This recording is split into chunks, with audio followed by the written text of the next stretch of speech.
Neil here at Toolstop TV, and today we've got something a wee bit different. It's a vacuum cleaner from Makita. It's a BCL180. Comes in either blue, the normal Makita colour as you see here, or white. So taking it out of the box, this vacuum cleaner works from these 18 volt lithium ion batteries. The standard battery that fits in all 18 volt Makita lithium ion tools. So it just slides in like that. You see it works like that. Now there's some attachments on here. First attachment is this little nozzle here. Now that can fit on the end just like that. Or you can have this piece here and you can fit that into there.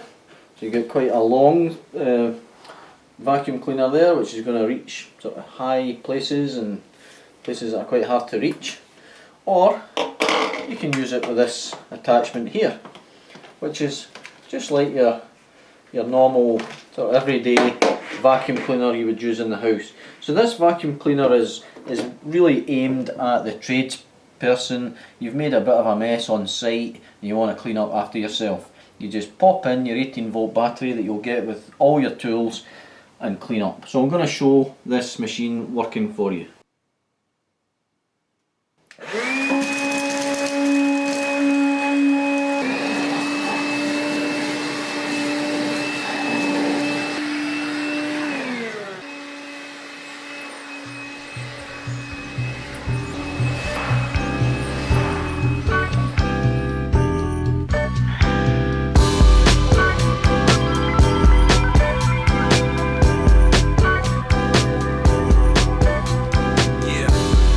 Beautiful and magic expose.